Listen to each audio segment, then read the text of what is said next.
period every day, where by rotation, each member of Parliament gets to speak for a minute, right?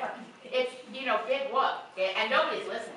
But anyway, Mark Wara's 1 minute, he was told by his whip, and nobody knows what it was he was going to say. It probably was related to sex-selective abortions, because that was the issue he was upset about at the time. But anyway, he was deprived of his right to speak. What was interesting was when he complained, I was gobsmacked, because nobody in the Conservative caucus gets up and complains that their party is suppressing their freedom of speech. It was amazing. He made his argument to the Speaker. He was immediately followed by Leon Benoit, another Conservative, this one from Alberta, who said, "I support the member for Langley and his concerns. A member must be free to speak." I won't tell you all, in total, 9 Conservative MPs over a period of about a week and a half supported Mark Wara. And of course I supported him right away.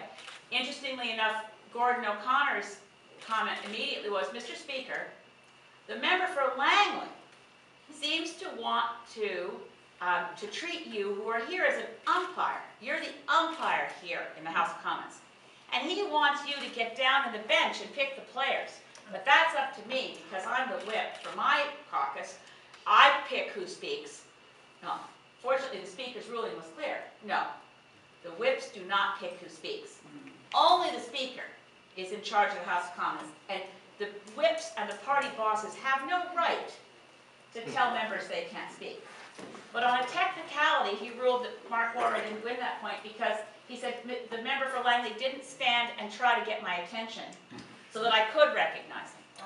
But what was interesting about this was how many, now the media quite, I think wrongly, has characterized the Conservative backbench revolt as being primarily a one-issue thing over right to life. That's not true. Quite a few of the Conservatives who spoke in favor of Mark Wara's rights to free speech themselves favor legal access to abortion. They're pro-choice MPs within the Conservative caucus, and a couple of them spoke up for Mark Wara. The interesting thing that no one in the media covered was that once this was all over, Mark Wara went into the House with that complaint that day as chair of the Environment Committee of the House of Commons. And that's, you know, one of those positions that raises your salary, raises your prestige. He was removed as chair of the committee. And the members of the Conservative ranks who spoke in favor of Mark's motion, none of them got promotions in the cabinet shuffle. And those that toe the line were the ones who got promotions. So, as Brett Rathgaber, I gave Brett Rathgaber my last question the last week of Parliament in the end of June, because I knew it would probably be a while before, it certainly would be fall before he'd get a chance to ask a question if I didn't give him mine. And I thought it was important for the other Conservative backbenchers to see that once stepping out of the herd, he had his voice. He could ask a question. I went over to him before his question. I said, "No, good luck. Enjoy your first question." He said, "My first unscripted question." Really excited. And he also was a really fine gentleman. He said, "I'm only accepting this from you on the condition that you will accept it when I return the favor, when we're back in the fall, and I'll give you one of my questions when my turn comes up." So we're trying, I mean, I think there's real hope there. And I was worried that Stephen Harper would use his cabinet shuffle opportunity to shut down the backbench rebellion with a couple of simple moves that would allow backbenchers to feel they've been heard. It would have been easy. Caucuses work like this, right? So the NDP members don't have freedom of action either.